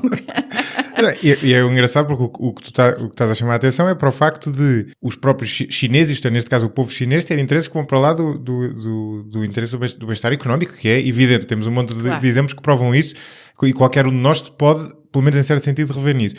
E depois ainda há outra coisa por cima dessa, que eu acho que também é um argumento a favor da probabilidade da guerra, ou de guerra no sentido de confronto. Depois isto é gradativo, ou seja, o confronto pode ter várias... Pode ser uma guerra fria, ou pode ser uma guerra declarada, não é? Esperemos que nunca seja uma guerra quente nuclear, exatamente. porque senão aí... Pois, era aí que eu já... Lamentamos imenso, mas estes podcasts vão deixar de existir, assim como muitas outras coisas. Vão ficar radioativos. Mas... um fator suplementar por cima deste, e que muitas vezes acontece nestes casos, é que os líderes políticos podem ter incentivos para agir não em representação daquele povo, daquela nação, se quisermos, mas em representação do próprio regime. Ou seja, e neste caso, como nós temos dois regimes muito diferentes entre os Estados Unidos e a China, o regime chinês, e aliás, tu estavas a dar aquele exemplo há pouco, sente-se muito ameaçado pelo facto de ter uma matriz muito diferente da matriz que existe no outro lado. E, portanto, se sentir exposto, enquanto sentir que há uma força, por exemplo, do Ocidente para tentar implementar uma democracia na China, por exemplo, isso por si só pode ser motivo para reação, mesmo que para os chineses, em si, para os habitantes da China, isso não seja relevante. Não sei se me estou... Não, claro que sim. E acho que há outro aspecto importante, que é... imagina que todas estas reformas, imagina que Xi Jinping não consegue manter uma taxa não consegue combater o desemprego, não consegue responder às questões sociais. Sim. Uma das manobras clássicas aliás, Vladimir Putin tem feito com imenso ênfase é... encontrar um inimigo externo ou encontrar uma razão, eu adoro dizer a palavra patriótica, porque lembra-me sempre, aliás, os russos, aliás, nunca dizem Segunda Guerra Mundial, não é? Dizem a Grande Guerra Patriótica. Ah, é? Não sabia dessa. No fundo é a guerra em que a pátria esteve totalmente sob ameaça, não é? E isso nota-se depois e vê-se bem no número de russos, quer dizer, soviéticos, russos e de todas as outras repúblicas que morreram na Segunda Guerra Mundial, também, deva ser dito, por muitas das asneiras cometidas por Stalin. Mas pronto, isso depois ficaria para outra conversa, e o José Milhazes faria isso muito melhor do que eu. Mas há muito é uma manobra clássica, ou seja, temos imensos problemas internos, vamos encontrar um inimigo externo para poder, no fundo, continuar a corresponder a esse elemento nacionalista que é perigoso. Ou seja, o nacionalismo em si mesmo pode muitas vezes ser uma faca de dois gumes. Ou imagina que acontece qualquer coisa que é uma enorme provocação e é a própria opinião pública, ou se quiseres, não podemos dizer a opinião pública, a própria população que pode desencadear e exigir, para que o presidente não pareça fraco, uma resposta forte. Há toda uma série aqui de elementos e de nuances que às vezes tornam a tal educação patriótica às vezes problemática e por vezes fora de controle. Nós honestamente não sabemos o que é que poderá acontecer. Eu acho que o cenário Guerra Fria será talvez Guerra Fria, mas noutros moldes, não é? Porque também não há, lá está, nós nem Guerra Fria podemos chamar, porque não estamos a falar de dois países que são totalmente diferentes, porque economicamente a China, apesar de ser o tal leninismo de mercado, não é a União Soviética. Claro. Não é? E ao contrário da União Soviética, tem uma presença forte em países europeus, em África é a máquina, América Latina e por aí fora. Portanto... Sim, é completamente diferente, claro. Daquilo que era o conflito clássico bipolar, totalmente rígido e tal. Portanto, para quem trabalha em relações internacionais, isto são anos absolutamente fascinantes. Sim, não é? E desafiantes. Não é? E desafiantes. Não, só esse fator que estavas a invocar é logo um fator de confusão gigantesco. Se a China continuar a expandir, à partida vai convergir para a armadilha de Tucídides, não é? Porque no sentido em que vai se tornando cada vez mais provável que venha a ultrapassar os Estados Unidos e, portanto, gera-se essa armadilha. E continua a apostar na construção de uma marinha chamada Blue Water Navy, portanto, a Marinha de Águas Profundas. Exato. Já vai o segundo porta-aviões em andamento, portanto, isso tem um destinatário claro, é contestar a hegemonia dos Estados Unidos naquilo que a China considera ser a sua região de interesse, não é? Mas a lógica da armadilha de Tucídides é que quem é pressionado a agir são os Estados Unidos, ou seja, são os Estados Unidos. Agora, é a potência status quo. Exatamente, é o hegemon, não sei como é que se diz em português, É potência? Não sei como é que se costuma traduzir. Quem tem a posição de hegemonia. Exato, pronto. O poder hegemónico que é levado a reagir. Mas se a coisa acontecer ao contrário, como estavas a sugerir, se de repente a China começa a ter problemas económicos, aí... Ou sociais em grande escala. Aí de repente pode haver instabilidade, porque é a própria China a ter a necessidade de exteriorizar o problema, tudo, não é? Ou seja... Tudo pode acontecer. Tudo pode acontecer, não é? Tudo pode acontecer. À partida, a tese do Yuval Harari que eu partilho é que, e que não tem nada de extraordinário, é que hoje em dia, sobretudo, o que a Guerra Fria provou é que a partir levou ao fim da guerra, no sentido da guerra mundial, porque havendo um arsenal atómico, o arsenal nuclear de ambos os lados... Acaba-se a humanidade. Exatamente, até era suicida parece qualquer confronto. Parece um bom argumento. É um bom argumento, parece razoável. Né? Portanto, mas ainda assim não é certo. Né? Portanto, podemos assumir que a haver confrontos seriam confrontos provavelmente mais localizados na zona perto da costa da China, onde os Estados Unidos... Aliás, o tipo... Como é que ele se chama? Mearsheimer. Tens de dizer rápido, porque o nome não é fácil de ler. Pois, exato. O Mearsheimer ele falava no Freedom to Roam, que tem piada que ele dizia que o poder hegemónico, no fundo, habitua-se, e os Estados Unidos têm claramente isso, a poder passear pelo mundo à vontade. Claro. E claramente mais tarde ou mais cedo isso já começou, os chineses vão começarem a chutá-los dali. No mínimo isso vai acontecer, não é? Mas mesmo aí nós temos outro fator interessante, que é os vizinhos. Sim. A China está muito pior que os Estados Unidos nesse aspecto. Os Estados Unidos têm uma sorte gigantesca. Não, claro, quer dizer, a China tem uma geografia...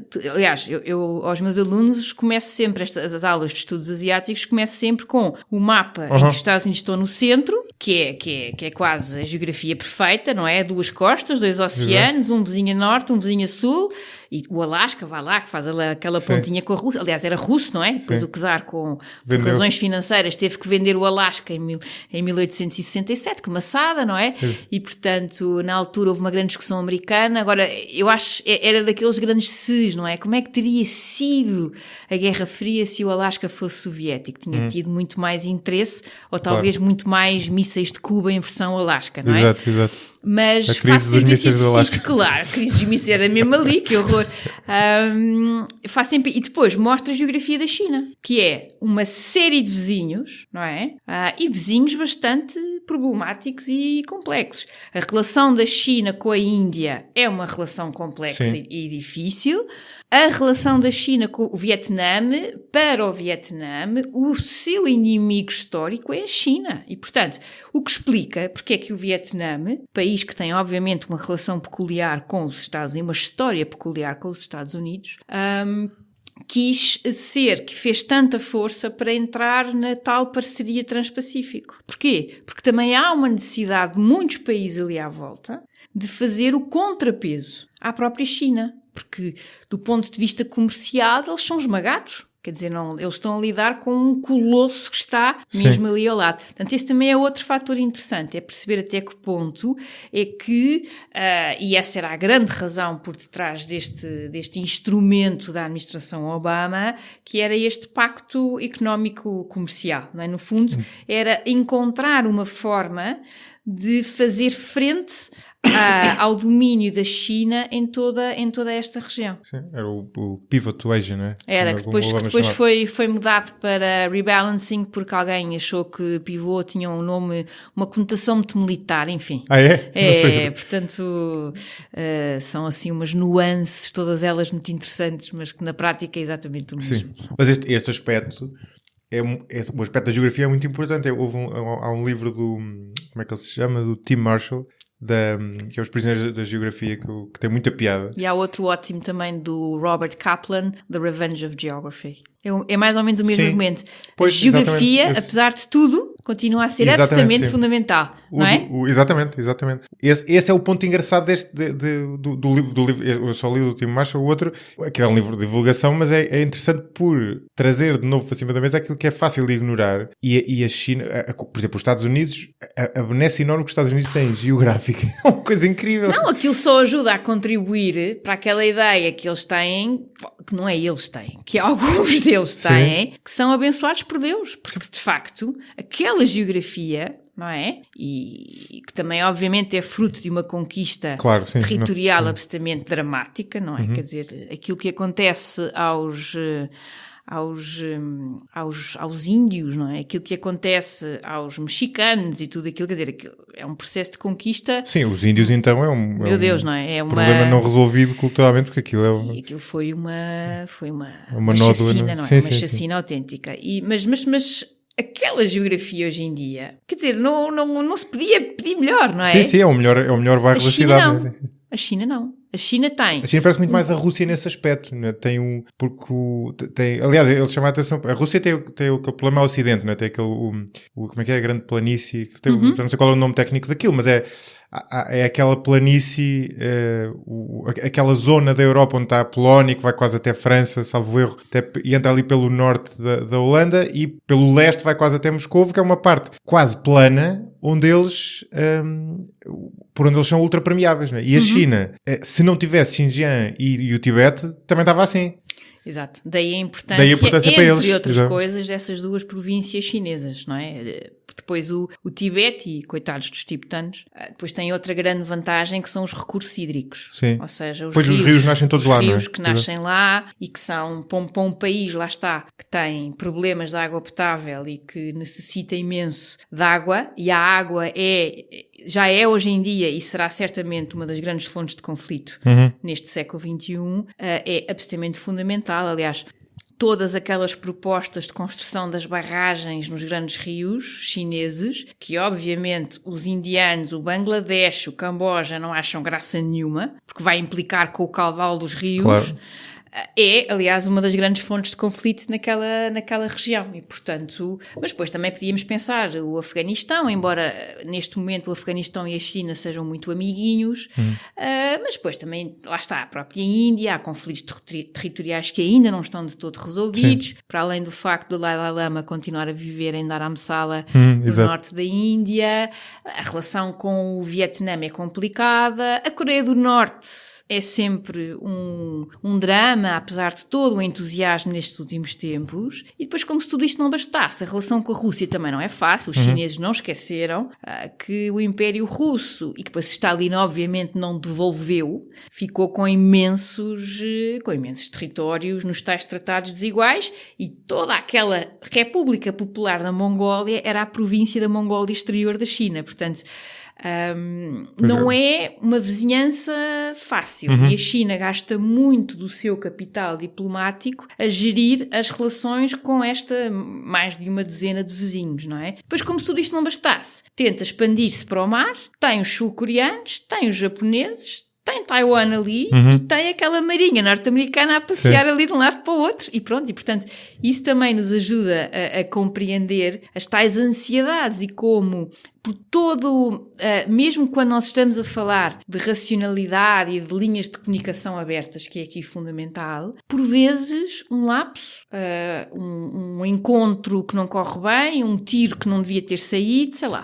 Há uma série de fatores que podem ser literalmente mal geridos, mal percepcionados, e depois acabam mal. Na Guerra Fria teve para acontecer isso. Há aquele tipo russo que, não sei como é que ele se chama, que recebeu a ordem de disparar, isto é, de lançar uma bomba nuclear, e ele achou que aquilo tinha sido um engano e não lançou, e depois, salvo erro, depois o Poder Central foi a tempo de reverter aquilo, porque tinha havido ali um problema qualquer de comunicação, mas foi graças a uma sorte dessas que de repente não arrebentou uma guerra nuclear. Bom, eu queria-te só perguntar, vamos terminar, que já estamos aqui a falar imenso tempo, embora tenha imensa pena, porque havia aqui várias coisas que eu gostava de falar também, e acabámos por passar até... Eu avancei para a contemporaneidade, embora houvesse uma série de coisas engraçadas a falar sobre a história da China.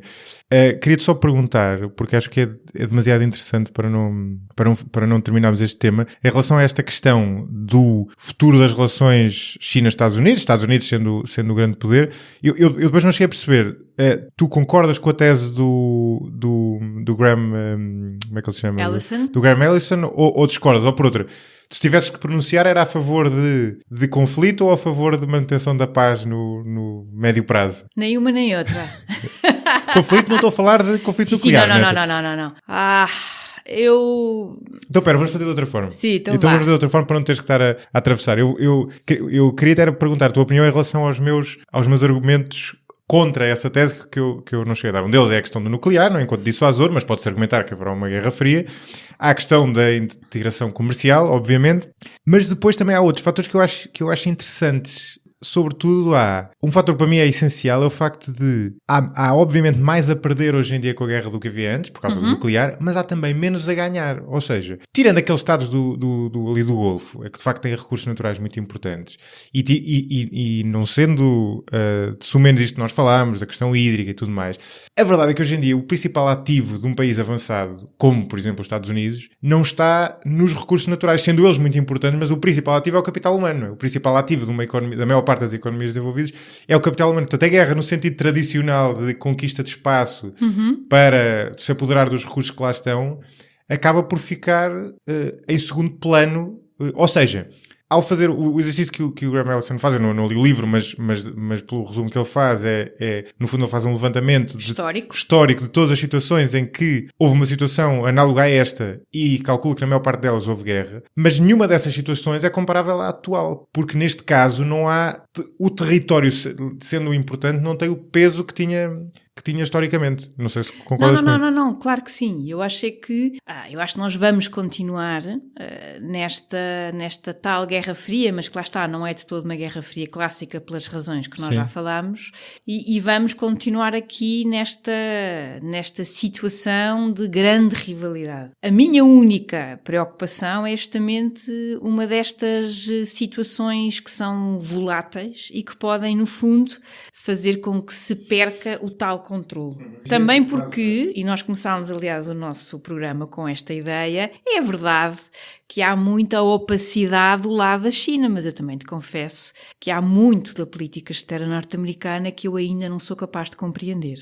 Apesar dos relatórios, que são ótimos, aliás o último documento de defesa e de segurança nacional classificam a China como uma potência revisionista, ou seja, uma potência que quer alterar parte do status quo porque não está totalmente satisfeita com ele, e essa é uma das grandes questões do século XXI. É a China uma potência revisionista ou é a China uma potência revolucionária que quer derrubar esse status quo? Eu ficaria mais pela parte revisionista, ou seja, claro que a China quer mudar e tornar a sua fatia do bolo internacional maior, de acordo com aquilo que tem sido a sua história, e que aí irá encontrar, obviamente, essa contestação norte-americana. Mas acho que há aqui tantos fatores voláteis, diferentes, mas sem dúvida que esse aspecto que tu falas, a guerra já não é uma guerra clássica, não é? E por isso é que aqui também entra outro aspecto importante, que é a ideia da aposta forte da China, por exemplo, em tudo o que é cyber warfare, em que eles são absolutamente extraordinários, a espionagem industrial, ou seja, roubar aos outros as ideias, os produtos, as patentes, não é? Lá está, porque de facto, nesse aspecto, os Estados Unidos continuam a ter a capacidade extraordinária de atrair os brains, ou seja, os cérebros, as ótimas universidades, a liberdade de investigação, que é fundamental para qualquer investigação, que não existe na China, não é? Há limites a essa liberdade, não é? E esse é outro ponto. Aliás, muitos autores têm defendido que um dos aspectos que no fundo mina esta reemergência ou este regresso da China é justamente o facto de não tendo liberdade total e conexão total, ou seja, imagina redes em que os cientistas chineses possam estar inseridos e que possam testar, falar livremente sem estarem a ser controlados, não é? Que é uma das regras básicas do conhecimento científico. Não é uma regra, mas que é fundamental. Portanto, nesse aspecto do que tu falavas, do capital humano e, sobretudo, a capacidade de inovar. É verdade que os recursos naturais não são necessariamente cruciais, mas repara como a inovação, a tecnologia norte-americana no que diz respeito ao fracking do gás natural e do gás de xisto e do petróleo de xisto tem tido um impacto fortíssimo no crescente desinteresse dos Estados Unidos pelo Médio Oriente. Exatamente. Não é? Portanto, esse também é aqui Sim, um ponto importante. É verdade, não é assim tão pouco é menos importante, mas não é assim tão pouco importante. Não será, talvez, se quiseres, pelo menos tendo em conta a China e os Estados Unidos, um fator de guerra. Exato. Não, pode ser na mesma, não é? Pode. Mas é menos China, provável. aliás, depende, Sim. é um dos seus calcanhar daquilo, exatamente, que é a importação a insuficiência energética, não é? Sim. É que a China é aquilo que estavas a retomar agora. É muito difícil a pessoa saber o que se passa lá. Sim, mas ao mesmo tempo eu confesso que talvez porque eu acho ao mesmo tempo a administração de Trump no mínimo confusa. Pois claro, sim. Confusa de seguir. Mas é uma exceção, não é? Sendo certo, obviamente, que há muito que se passa que a pessoa não sabe, mas há um episódio, agora lembrei-me disso, há um episódio há uma coisa que o Kissinger conta, que é uma personagem incrível, tipo, já tem para aí 95 anos e continua a dar... Live and kicking. Isso é incrível, tem que se pôr o áudio em 1.5 de velocidade, porque ele já fala muito devagar, mas é uma acuidade mental para um tipo de 95 anos indescritível. Ele estava a contar uma com graça, que eu acho que a mim matou-me isto, saciou um bocadinho a curiosidade que eu tinha em relação ao modo como o poder político lá funciona, porque apesar de tudo eles têm que ter, pelo menos ao nível do partido, um diálogo suficiente para ter inteligência coletiva suficiente para conseguir gerir o país, e claramente isso eles têm. E ele contava que estava a ter uma reunião com já não sei que oficial chinês, e que do lado dele havia um redator, o que é a expressão certa, ou seja, alguém que no fundo estava a tomar as notas da reunião, e do lado chinês havia 3 ou 4. E ele perguntou ao interlocutor chinês, então, mas agora fiquei muito curioso, porque é que o senhor traz mais do que uma pessoa para fazer o trabalho que podia ser feito por um? E ele diz, sabe que nós quando chegamos lá discutimos as notas para perceber o que é que todos ouvimos, o que é que retirámos, e a surpreender-se se soubesse o número de vezes em que há versões divergentes de pessoas que estiveram na mesma sala a apontar as mesmas... E é muito engraçado isso, não é? Não, isso é totalmente verdade. E faz todo sentido, de resto, não é? Faz aliás, todo sentido. É totalmente verdade. achei muita piada a história. O que eu penso em relação... estás com o livro na mão, vais citar Tucídides? Eu vou ter que terminar este programa com o meu amigo Tucídides. Então pronto, então antes disso, desculpa, eu estou a ser muito chato. Mas eu acho isto mesmo interessante, era só para rematar um tema que não fechámos há pouco, a questão da democracia. Okay. E pegando numa coisa em que tu tocaste, que é a questão da inovação. Porque isto parece um bocadinho cínico, porque a verdade é que ninguém diria que sequer isto pudesse ter acontecido como aconteceu. Mas a verdade é que é possível fazer o argumento de que a China conseguiu desenvolver-se de uma maneira que é muito top-down, ou seja, é muito seguir um cardápio, no fundo a fazer um bocado aquilo que o Mao queria fazer, que é seguir um modelo que já é algo que outros países já fizeram, e eles no fundo têm que replicar, têm que se tornar eficientes, o mais eficientes possível a fazer aquilo. E eles conseguiram. Agora, o modelo baseado na inovação é um modelo muito diferente, em que lá está, é preciso haver interação, é preciso haver liberdade de expressão, é preciso haver um monte de características que são muito mais típicas de uma democracia. A tua visão em relação a isso, e depois podes avançar logo para o Tucídides, a tua visão em relação a isso é que o mais provável é que eles não haja uma convergência para uma democracia, mas isso não seja um impedimento, é que não haja uma convergência para uma democracia e isso seja um impedimento ao desenvolvimento económico, ou pelo contrário, que esta necessidade ajude a uma abertura do regime de alguma forma. Eu acho que, em primeiro lugar, eu acho que talvez um barómetro para poder responder a essa tua pergunta é o Estado de Direito. Ou seja, percebermos até que ponto é que as leis, as regras que são, no fundo, que funcionam na China, sejam de facto de fiar. Ou seja para as empresas, seja para os seus próprios cidadãos. Eu acho que esse para mim é o barómetro. No fundo, sim. Instituições inclusivas. Que no fundo permitem aos outros ter alguma certeza, uma expectativa que depois seja satisfeita. Essa é uma das grandes lições, se quiseres, uma das grandes vantagens de Singapura. Ou seja, há uma lei, que uns podem gostar mais, outros podem gostar menos, um Estado de Direito neste sentido. Exato, ou seja, sim, claro. Não é tu chegares lá e depois na prática as coisas são... A qualquer momento pode haver uma lei discricionária revolucionária ou uma lei que venha a alterar.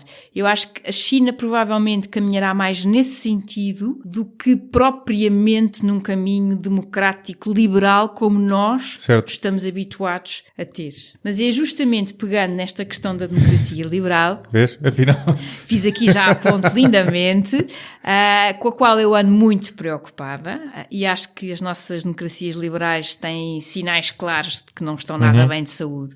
Eu acho que há desde logo uma pergunta importante a fazer, que é: as democracias liberais sobrevivem sem prosperidade económica e sem a possibilidade dos pais darem uma vida melhor aos seus filhos, não é? Ou seja, há aqui uma questão de fundo, e a propósito também destes Trump, destes Le Pen, dos Syrizas, dos Bolsonaros, dos Brexit, tudo isto que tem vindo a acontecer, eu acho que há aqui e sobretudo agora até relacionado com esta questão da eleição brasileira e o colapso do centro, o colapso dos moderados ou a menor prevalência dos moderados, e também um bocadinho inspirada por uma entrevista e uma crónica que li, a primeira do António Araújo, justamente no Público no dia 31 de outubro, que no fundo ele falava sobre esta questão brasileira e chamava a atenção de que um dos aspectos que para ele foi surpreendente é que se parece que a nossa direita, isso a mim preocupa-me porque eu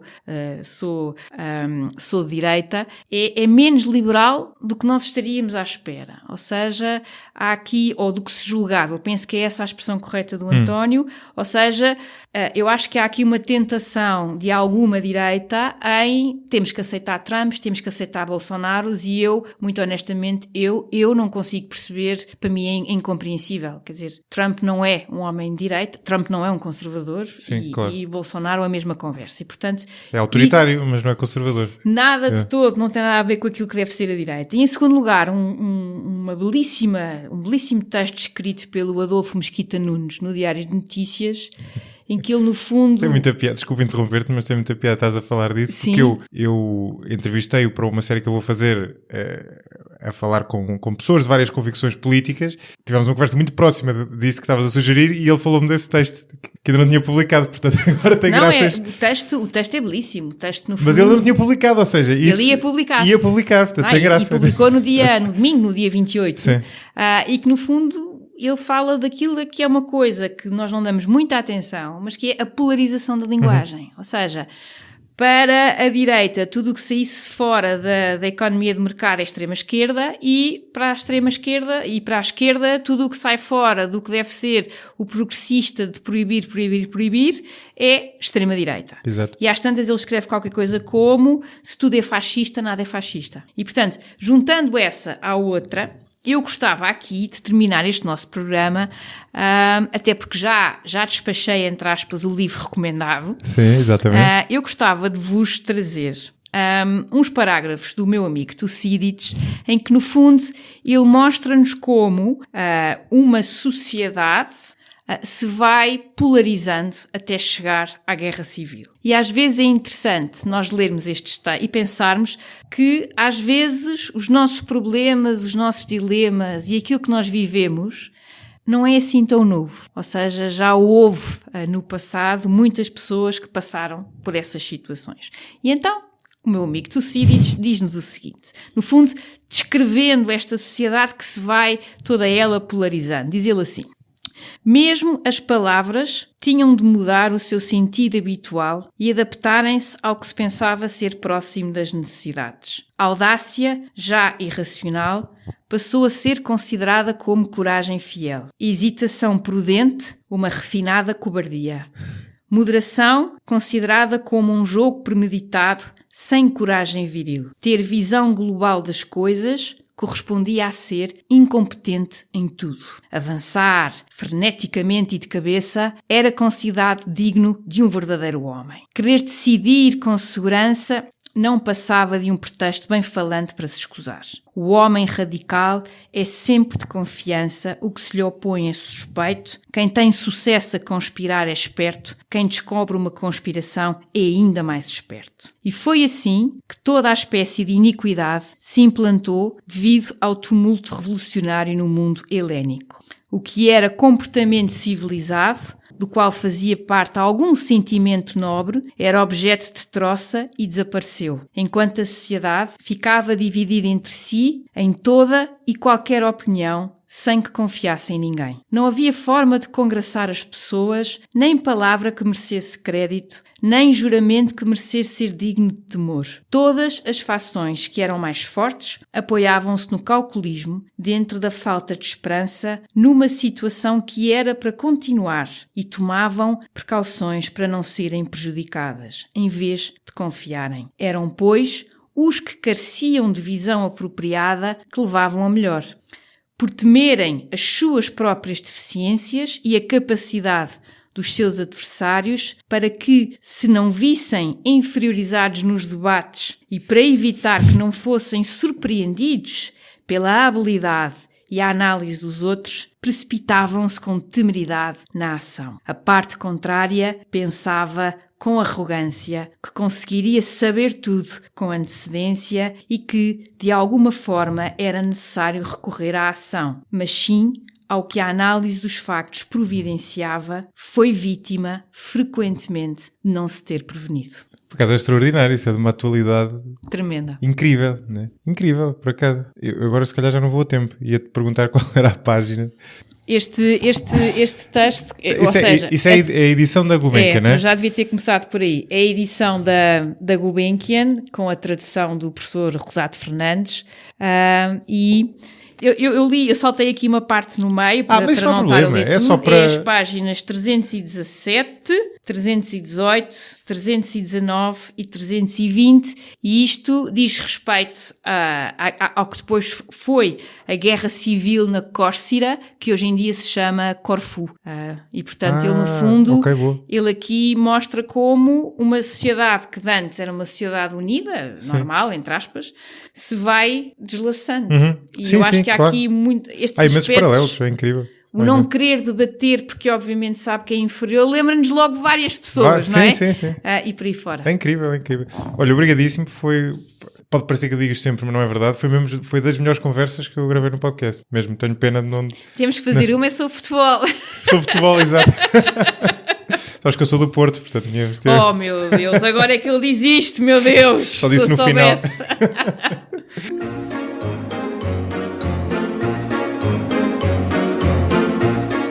Têm gostado do 45 Graus? Nesse caso, não deixem de seguir a página do podcast no Facebook e, se utilizarem iOS, de o avaliar no iTunes. Para além disso, não hesitem em enviar questões ou sugestões de convidados, são sempre bem-vindas e é muito bom saber o que vai na cabeça de quem ouve. Obrigado a quem tem apoiado no Patreon, em particular ao Gustavo Pimenta, ao João Vítor Baltazar, ao Salvador Cunha, à Ana Mateus, ao Ricardo Santos, ao Nelson Teodoro e ao Paulo Ferreira. Até ao próximo episódio.